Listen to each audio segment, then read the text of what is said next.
Holy smoking beans, do we ever have a fun video for you guys today? Well, I hope so at least. Hello again, fabulous friends, and welcome to another Flesh and Blood video today. Now, as you may have seen on that thumbnail, I am basically giving Legend Story Studios their very first report card. Now, they've been out there for 18 months going to school, and I think that with their new product, fabulous product called Flesh and Blood, as you all know, and I think now is the time for us to maybe make a judgment call on 10 different factors. I have 10 different categories that I'm going to be going through, and we will see out of 10 and then out of 100 what mark or grade that I give them. And this is only a personal opinion, obviously, my personal evaluation. All of you will have your own. Let me know in the comments section what you think, and there you go.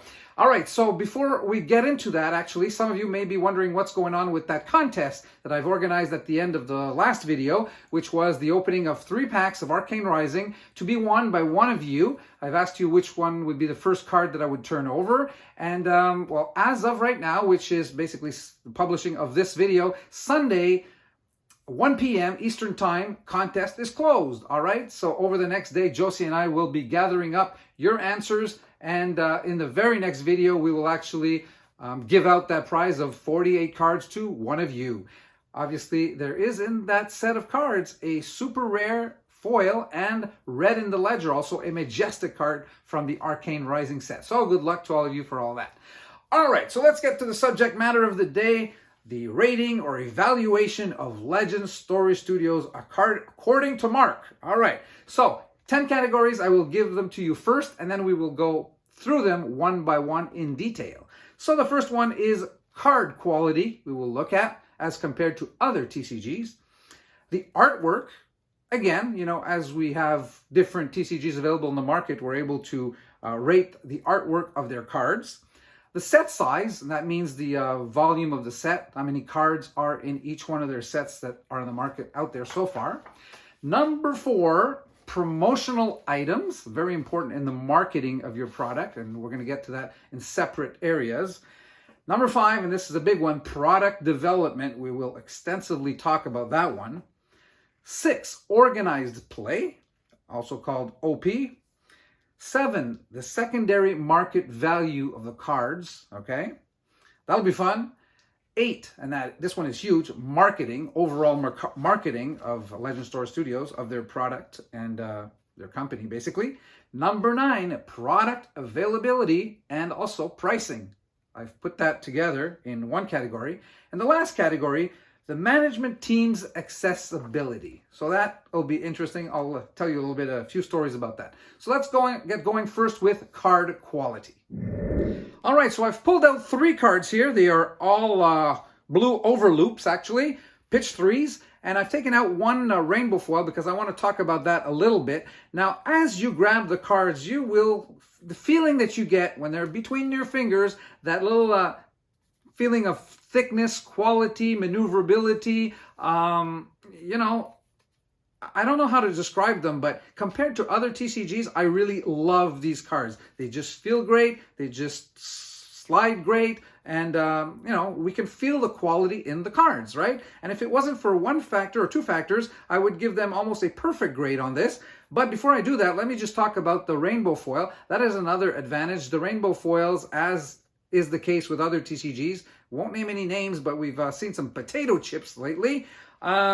These do not bend quite as much as what we see in other TCGs, like I said, and that is a good thing. And by the way, cold foils do not do that bending at all. I guess it's the process in which they are fabricated, the cold foil being like the contour mostly, and here we have like the central image that is being covered with a kind of a varnish or a lacquer. I don't know exactly the procedure with which this is done, but and then when the card is drying, maybe it does so for too long before it's, I don't know. Anyway, not my area of specialty. All I know is that they're not bad in terms of rainbow foils with respect to that. Now let me get to the little 2 minor points that I dislike a little bit with the cards. It's basically when you pull out one of these cards out of fresh pack, I mean, it's supposed to be new, right?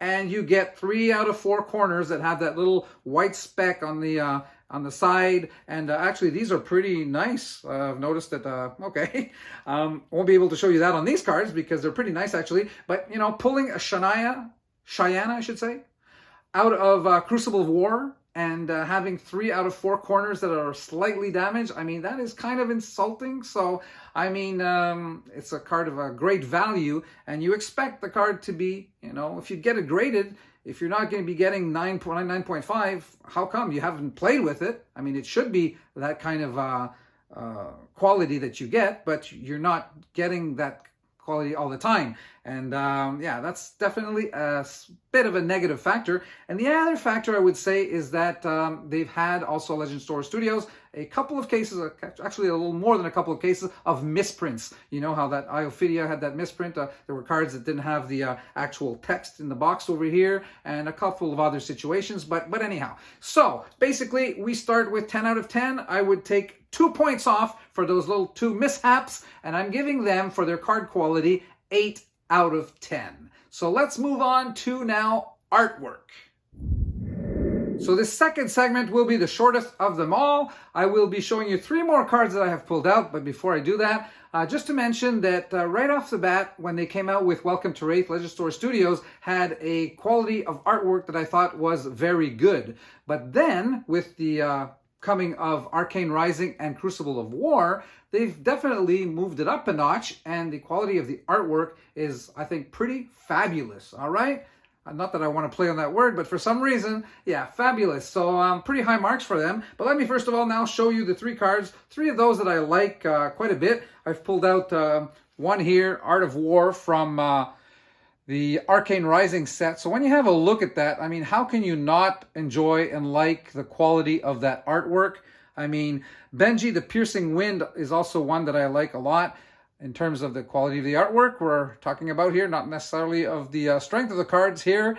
And again, this is from Crucible of War, obviously. And not that I want to make any of you guys jealous out there, but yes, this is one of my very favorite cards. So Cheyenne from Crucible of War, a card, as we've mentioned before, and as you all know, of great value. And when you have a look at that, how can you not love that artwork? So what can I say? Well, I would say 9 out of 10? Well, let's go. Let's give it 9 out of 10 for the artwork. And now we are on to set size. Well, by now you've certainly noticed that I'm doing things a little differently here. Normally I just have one take throughout my videos, and it is what it is. Now because we're dealing with 10 segments here, I'm actually doing some cuts. We'll need to do some editing. We'll see how that turns out. It allows me to go get those cards back there and show you what I need to show you, and so on and so forth. So category 3 is set size. Now, with the first 2 sets that we've had, Welcome to Wraith and Arcane Rising, we were in the 220-ish area in terms of total number of cards. But don't forget, with Flesh and Blood, I should say, we do have, you know, those 3 pitches for every card, pitch 1, pitch 2, pitch 3. So in terms of actual different cards, we're getting maybe, what, 60, 70, maybe 75? So that is, I think, a little bit on the lower side because it's not allowing us maybe as much maneuverability or playability with the set. But I mean, Legend Store Studios, they know best. They're the ones that created the game. We'll see how the future comes out to be. With those, we can't be too critical of that. They were the first sets anyway, and we'll see what happens in the future. And speaking of the future, as we know already, Monarch will have more cards now, 307, I believe, if my memory doesn't do me wrong. And that means that maybe 100 to 120 different cards in the set. And I think that is just right, you know, 300 to 350. We'll see what it comes of that. And but that feels to me better and, you know, much more, you know, right, what we're looking for as players of the game. But then again, I can't be too harsh on them for that. I mean, they know best, like I said. So I will give them 8.5. We're going here to half points. We've gotten an 8 and a 9, now an 8.5, and we're going to move on to promotional items. Now, ranking Legend Store Studios according to their promotional items is quite fun for me for 2 reasons. First of all, I do have some of those. And second of all, I mean, we can see right away that they're doing a great job at promoting. This is part of marketing, which we'll look at a little later in the video, but right off the bat here, one of the examples that they have in terms of promotional item are promotional cards. They've created those for actually all of the heroes that have been created, and many of the cards have their own promo cards, as well as mainly those cold foil equipment cards and weapons, as you know. Now, enough so that I have been able to start a collecting their promo cards, and I've created an actual binder here, and I have in this binder a bunch of cards that I was able to get my hands on. But I mean, this, first of all, it's practically impossible to collect them all, and right now is the best time because basically the local game stores are giving out the cards when you buy product. Now, this will not be the case a little later on. Now, another promotional item that they have, Legend Store Studios, are called Armory Kits. And these Armory Kits every month are sent out from the distributor to the local game stores. And the Armory Kits are to be used for the tournaments that they will hold once a week, right? So they receive, I think, 3 or 4, cold foils, a few play mats and things like that. It's part of what we call the Armory Kit. And for each weekend, 4 weeks per month, which they will hold at local game stores a mini tournament, just like Friday Night Magic. Well, stores will be creating or choosing a night of the week to hold Flesh and Blood events. And these cards that are sent out, promotional cards and items that are sent out in the Armory Kit, will be used to compensate the winners, the players that participate in those. But now what they're doing because of COVID is, well, here in Quebec anyway, is that they're handing them over in exchange for purchases, right? So for their good customers or people, as you buy the product, you're getting promotional cards. And I was getting enough that I thought I'd try to collect them, but I know that it's going to be impossible. And but then again, we can see that already 18 months, this is, they started in October 2019, as mentioned before. They're 18 months down the road here, Legend Store Studios, and already they have all these things going for them. And there's also, play mats. Two of my favorite ones, well, actually one of them, I'll get back to this a little later in category 10, but, I was sent by Legend Store Studios this playmat as a Christmas gift, actually. Well, that's one of my favorite ones, and I also have the Dado Doll playmat, and I've been able to collect a few of those too. So as we can see, they have playmats as collectibles, as actually promotional items. And one thing though that I don't know why this was done so, but today we found out actually that the print runs for the different sets, maybe I'll get to that, but anyway, the initial packs of hero decks, there were apparently only 5,000 produced. Now in each one there are 8 hero decks, 2 of each, 2 times 4, and but only 5,000 were produced. Now when the game initially came to Canada, we were wondering why we weren't able to get our hands on those. Well, apparently back in New Zealand in the beginnings, they weren't so popular. They were staying on shelves. I mean, the game is starting out. Imagine that in one country, New Zealand, and they have 5,000 out there, and they're to be used for new players to try out the game. So, starter decks. And then having had that experience in New Zealand, I think that they probably didn't just print any more when they went out into the US and then the rest of the world, which was basically Europe and Canada at the same time. So that was another promotional item that they came out with. So basically, lots of promotional items. They're making their presence felt. We can see they're there. They're promoting their product. So very good already for a company that is so young in terms of promotional products. So promotional items. And for that, I will give them 8.5 once again. All right, now next category, and this one is big, product development. Well, this is the category I was the most anxious to get to, actually, because, well, let's move back a little bit. I've had questions, how the Q&A period, I've had a question that came out to me, Mark, where do you see Flesh and Blood in 5 years, 10 years, 15 years from now? And what do you think will be most important for them to succeed? Well, I think it is product development. Now, I know that a lot of people are saying Monarch, that's coming out in a month and a week or so, will be the product that will make it or break it for Flesh and Blood. Well, I don't really believe that, because I'm sure that Monarch will be a great product, and it will only propel Flesh and Blood further on. But what will determine their future success? I mean, they're doing so many things right now that this is probably the most important aspect that they need to deal with. I'm sure they're on it, but I'm just saying that product development for the future is what will make it or break it. That is what's most important. I mean, they prepared this launch for apparently 7 years where they were looking into creating Flesh and Blood, and created a few sets, and we're down to now Monarch and Kingdom in the fall. But don't forget, Monarch and Kingdom in 2021 makes for 2 sets. Now, I don't think that in the future, 2 sets per year will do it. All right? Now, we're used to other TCGs coming out with 4 to 6, 7 sets per year. I don't think you need that many, and actually, it's probably too much. The perfect point to me is 1 every 3 months, so let's say 4 sets per year. But in the case of Flesh and Blood, I think maybe they don't need to do that, but they do need to go to 3 sets per year, okay? And why I say that is because they seem, well, so far they're coming out with a first edition and then an unlimited. And for a lot of people like myself collecting, you may see here, back here, 5 different binders. That's because there are 2 for Welcome to Wraith and Arcane Rising, because there were 2 different editions. I mean, Unlimited is not the same as Alpha or First Edition, right?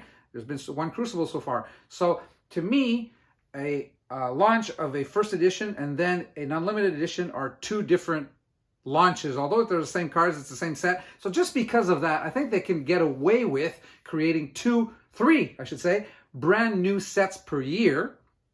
All right. Because it will feel like there are almost 6, having the unlimited and the first edition and the unlimited, I should say. So because of that, and but I think 2 will not do it. So in the future, I hope they have a lot of people there out working on producing new sets for the future. Product development is what we're calling it, and that is the most important factor for me, because if they make it with that, they've made it with everything else. I mean, you'll see the other 9 categories, I'm giving them very high marks because of that. They're doing everything right. We have not seen that yet, so we can't judge, and we just don't know. But just say to yourself that, you know, wait for that. And so right now, because it's a new company and they've come out anyhow with 3 sets in a year and a half, you know, I don't want to be too critical. I wanted to give them an 8, but by the way, Josie reminded me of one thing.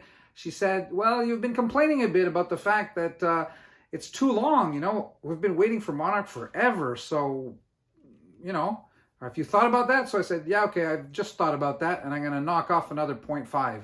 So actually, for product development so far, I mean, like I said, I'm probably going to come out with a report card for Legend Store Studios every 3 or 4 months, maybe twice a year, we'll see. But for now, because I don't know what their future is holding in terms of that product development, and it is so important, that is what will make the future of Flesh and Blood. It is their product development capabilities. I hope they have a whole bunch of people on that right now, because that is where it's all at, all right? So what does that mean? It means that for product development, they are getting on my part a 7.5.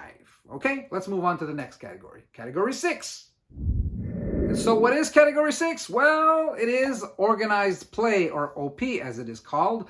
Now, Alan back at Legend Story Studios will be happy to hear that this is one of the categories for which I've given one of my highest marks. You'll see at the end of this segment. But, you know, you've got to give it to them. It is COVID, and already they have been able to do very well in spite of that in terms of organized play.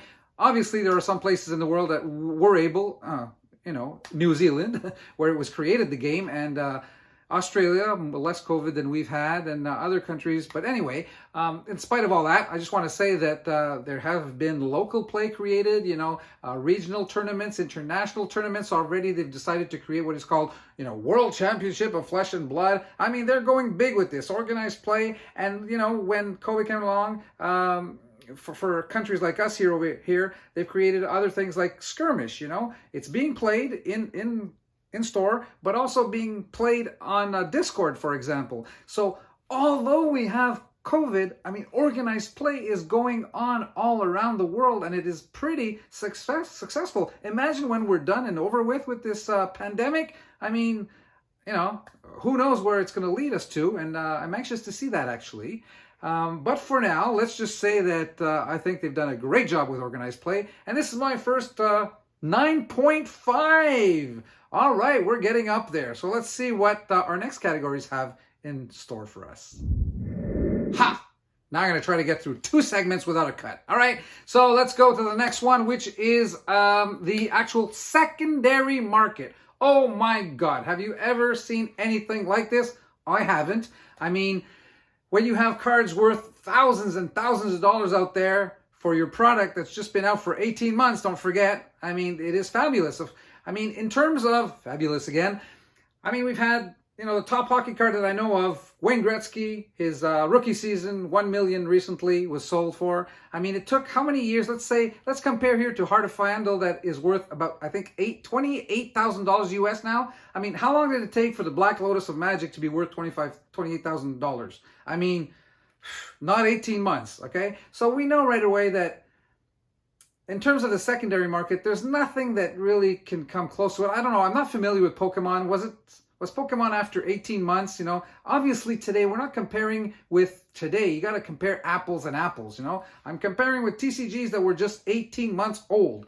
I've never seen anything like this. Secondary market is crazy. So I've just talked about that $28,000 card. Cheyenne is up like to 5,000. The Shard, which is the other fabled for for Crucible of War, you know, same thing. And then you have the Arcane Rising Eye of Ophidia. I mean, they're just through the roof. Oh yeah, and by the way, I don't know if you've heard about this, but the print runs were announced, you know, recently, and there are even less amount of cards or boxes that were produced. Let's go back here to Welcome to Wraith Alpha Edition. We were thinking 22,000 boxes, and it turns out a little over 16,600 boxes.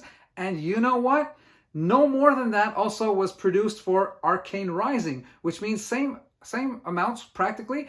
And that has caused, if you've seen this maybe, the actual booster boxes of Arcane Rising, which were about 1,800 US just a few days ago on market out there, have gone up to over 3,200 a box. So they're moving in closer to the Welcome to Wraith Alpha Edition boxes, just because of the fact that we found out that they're practically been produced in equal quantities. And by the way, Crucible of War, I believe, if I remember correctly, was 37,000 boxes created. So when you have product out there, I mean, again, Alpha Edition of Magic, how long did it take for their boxes to get to $5,000? I mean, no way. This is something we've never seen. This is incredible. I mean, how can I even take off even a 0.5? So this is the first perfect mark. All right, so secondary market, Legend Story Studios, congratulations. I'm giving you your first 10 out of 10. So hopefully you're happy if you're watching this. Anyway, but they are actually sometimes. I've heard about that.